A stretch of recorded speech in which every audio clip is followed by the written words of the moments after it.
2026వ సంవత్సరంలో మకర రాశిలో జన్మించినటువంటి వారికి అంటే మకర రాశి జాతకులకు సంవత్సర గోచార ఫలితం ఎలా ఉంది అనే విషయాన్ని మనము తెలుసుకుందాం. ఈ 2026వ సంవత్సరంలో మకర రాశి వారికి ముఖ్యమైనటువంటి గ్రహాలు గురు, శని, రాహువు, కేతువు. ఈ 4 గ్రహాల యొక్క సంచారము ఏ స్థానంలో జరుగుతుంది అనేటువంటిది చాలా ప్రధానమైనటువంటి విషయం కనుక ప్రథమంగా గురువు షష్టమ, సప్తమ, అష్టమ స్థానాలలో సంచరిస్తున్నాడు. అంటే మొదట్లో ప్రారంభంలో 6వ స్థానంలో సంచరిస్తున్నాడు, మధ్యన 7వ స్థానంలోకి వస్తున్నాడు, చివరిలో 8వ స్థానంలోకి వస్తున్నాడు. అంటే గురు ప్రభావము మధ్యలో అనుకూలంగా ఉంది. షష్టమ స్థానము 1 జూన్ వరకు 6వ స్థానంలో సంచరిస్తున్నాడు.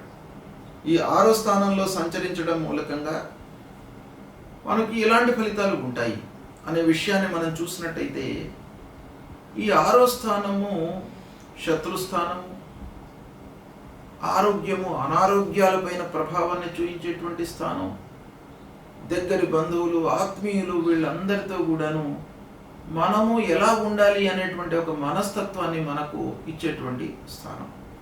అయితే ఇలాంటి స్థానంలో సంపూర్ణ శుభగ్రహుడు అయినటువంటి ఆ గురువు సంచరిస్తున్నాడు కనుక మనము కొంత ఈ సమయం లోపల అంటే జూన్ 1వ తారీఖు వరకు ఆరోగ్యం విషయంపై ప్రధానంగా ఫోకస్ చేయాలి.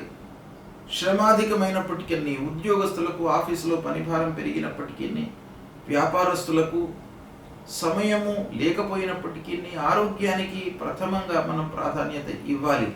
ఈ గురువు మనకు సూచిస్తుంది. ఇకపోతే 1 జూన్ నుండి 31 అక్టోబర్ వరకు సప్తమ స్థానంలోకి వస్తున్నాడు గురువు. ఈ సప్తమ స్థానంలో గురువు సంచారము చాలా అనుకూలంగా ఉంటుంది. సప్తమ స్థానంలో గురువు సంచారం మూలకంగా వివాహాది శుభకార్యాలు జరుగుతాయి. అంటే ఈ సమయంలో వివాహం నిశ్చయం అవుతుంది. వివాహం జరగడానికి కూడాను అవకాశాలు బాగా ఉంటాయి. ఉద్యోగ ప్రయత్నంలో ఉన్నటువంటి వారికి ఉద్యోగం లభిస్తుంది. సంతానం కొరకు ఎదురు చూస్తున్నటువంటి వారికి సంతానం లభిస్తుంది. శారీరకంగా మీరు సంతృప్తిగా ఉంటారు ఈ సమయం లోపల. కాబట్టి ఈ 1 జూన్ నుండి 31 అక్టోబర్ వరకు గురువు యొక్క అనుగ్రహం మీకు బాగా ఉంది. తదనంతరం అంటే 31 అక్టోబర్ నుంచి 24 జనవరి 2027 వరకు గురువు అష్టమ స్థానంలోకి వస్తున్నాడు. ఈ అష్టమ స్థానము కొన్ని కష్టాలను, నష్టాలను కలిగించేటువంటి స్థానం. ఈ స్థానంలో ఉన్నప్పుడు మీరు జాగ్రత్తలు తీసుకోవాలి. అన్ని విషయాల లోపల కూడాను జాగ్రత్తలు తీసుకోవాలి. ఏ విషయాన్ని కూడాను ఓవర్లుక్ చేయకూడదు.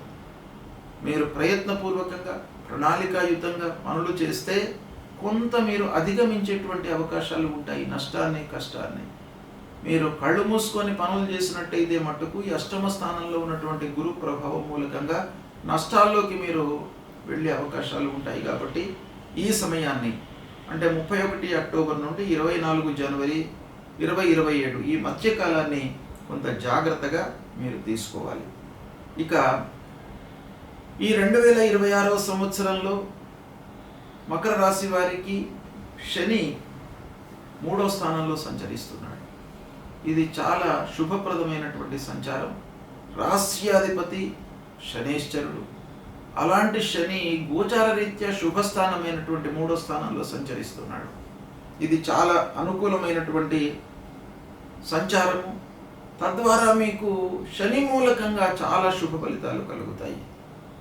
శని ముఖ్యంగా ఏంటంటే జీవితంలో మీకు కొన్ని పాఠాలను నేర్పిస్తాడు. కాబట్టి ఆ విషయం లోపల శని ప్రభావం మీకు అనుకూలంగా ఉంది. మంచి నేమ్ అండ్ ఫేమ్ను పొందుతారు. సమాజంలో గుర్తింపు లభిస్తుంది. సాహసోపేతమైనటువంటి నిర్ణయాలను తీసుకుంటారు. సోదరులు, ఆత్మీయులు, దగ్గర వాళ్ళతో కూడాను మీకు సత్సంబంధాలు ఉంటాయి. వాళ్ళ సూచనల మేరకు మీరు పనులు చేయడము, తద్వారా మీరు లాభాలను ఆర్జించడం అనేటువంటిది కూడాను ఇక్కడ ప్రథమంగా కనబడుతుంది. ఇక ధైర్యంతో మీరు పనులు చేస్తారు. విక్రమస్థానం 3వ స్థానం. దీనికి కొంత మీరు విచక్షణను, ఆలోచనను జోడించినట్టయితే మీకు అద్భుతమైనటువంటి ఫలితాలు ఈ శని మూలకంగా ఈ 2026వ సంవత్సరంలో ఈ మకర రాశి జాతకులకు కలుగుతాయి అనేటువంటిది మనకు ఈ సంచారం మూలకంగా తెలుస్తుంది. ఇక రాహువు 2వ స్థానంలో ఉన్నాడు, ప్రతికూలంగా ఉన్నాడు. 2వ స్థానంలో రాహు సంచరించడం మూలకంగా రాబడి, ఆదాయం, చేతిలో ఉన్న డబ్బు విషయంలో మీరు కొంత జాగ్రత్తలు తీసుకోవాలి. అనవసరమైనటువంటి ఖర్చులు ముందుకు వచ్చే అవకాశాలు ఉన్నాయి. కొన్నిసార్లు రావాల్సినటువంటి డబ్బు సమయానికి అందదు, కానీ చేతిలో ఉన్నటువంటి డబ్బు మాత్రం ఖర్చు అవుతుంది. ముఖ్యమైనటువంటి పనులు చేసే సమయంలో మీకు డబ్బు కొరత అనేటువంటిది కనబడుతుంది ఈ రాహు 2వ స్థానంలో ఉండడం మూలకంగా. కనుక ప్రత్యేకంగా డబ్బు విషయంలో జాగ్రత్తగా ఉండాలి, మాటల విషయంలో జాగ్రత్తగా ఉండాలి. అంటే ఎవరితో మాట్లాడినప్పటికీ మీరు 1కి 4 సార్లు ఆలోచించడం మంచిది. కుటుంబ వ్యవహారము బయట వ్యక్తులతో మీరు చర్చించకూడదు. ఇంట్లో ఉన్నటువంటి విషయాలను ఇంట్లో మట్టుకే మీరు చర్చించడం మంచిది. ఇలాంటివి కొన్ని ప్రికాషన్స్ మట్టుకు ఈ రాహు మూలకంగా తీసుకోవాలి. ఇక ఇదే సమయంలో కేతువు 8వ స్థానంలో ఉన్నాడు. కేతువు కూడాను ప్రతికూలంగా ఉన్నాడు. 8వ స్థానంలో సంచరిస్తున్నటువంటి కేతువు మూలకంగా కొన్ని ఇబ్బందులు, కొన్ని కష్టాలు, చిక్కులు, ఆలస్యము, విఘ్నాలు ఇలాంటివి తలెత్తేటువంటి అవకాశాలు ఉన్నాయి. ఈ 8వ స్థానంలో కేతువు మూలకంగా మీకేంటంటే కొంత దగ్గరి వాళ్ళతో మీరు జాగ్రత్తలు తీసుకోవాలి. మోసము జరిగేటువంటి అవకాశాలు ఉన్నాయి. 8వ స్థానంలో కేతువు మూలకంగా మిమ్మల్ని మభ్యపెట్టి మోసం చేసేటువంటి అవకాశాలు ఉంటాయి. కాబట్టి మీరు ఎవరితో జాగ్రత్తగా ఉండాలి, ఎవరు మభ్య పెడతారు అని అంటే మీతో ఎవరైతే ఎప్పుడు మూవ్ అవుతూ ఉంటారో, నిరంతరం మీతో ఉన్నట్టుగానే ఉంటూ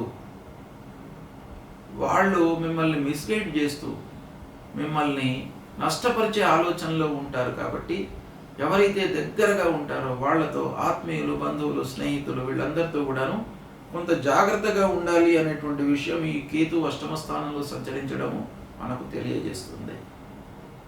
ఈ విధంగా మనం ఓవరాల్గా చూసినట్టయితే మకర రాశి వారికి మిశ్రమ ఫలితాలు ఉన్నాయి. ఈ సంవత్సరం 2026లో శని బాగున్నాడు. శని రాస్యాధిపతి అద్భుతంగా 3వ స్థానంలో ఉన్నాడు. కాబట్టి ధైర్యంతో మీరు పనులు చేయవచ్చును. కాదంటే ఆ ధైర్యానికి కొంత ఆలోచనను జోడించండి. ఇక సంవత్సరం చివరిలో 8వ స్థానంలోకి గురువు వస్తున్నాడు. అప్పుడు కొంత మీరు ఆలోచనతో పనులు చేయండి. ఇలా ఓవరాల్గా మనం చూసినట్టయితే మకర రాశి వారికి ఈ సంవత్సరము రాహువు, కేతువులు బాగా లేరు. గురువు చివర్లో బాగాలేడు, ప్రారంభంలో బాగాలేడు. కనుక పర్సంటేజ్ వైజ్ చూసినట్టయితే మనకు దాదాపు ఒక 50-55% శుభ ఫలితాలు ఈ మకర రాశి వారికి 2026 సంవత్సరంలో పొందే అవకాశాలు కనబడుతున్నాయి. ఇకపోతే ఈ మకర రాశి వారు గురువు 6వ స్థానము, తర్వాత చివర్లో 8వ స్థానంలో ప్రతికూలం గనక గురు ప్రీత్యర్థమై మీరు గురు చరిత్ర పారాయణం చేయండి. ఆ దత్తాత్రేయ స్వామి దేవాలయానికి వెళ్ళండి. గురువుకు సంబంధించినటువంటి మూల మంత్రాన్ని ప్రతినిత్యం కూడాను చదువుకోండి. రాహు కేతువుల విషయమై మూల మంత్రాన్ని జపించండి. అమ్మవారి దేవాలయానికి వెళ్ళండి. విఘ్నేశ్వరుణ్ణి పూజించండి. మీకు సత్ఫలితాలు కలుగుతాయి. శుభం.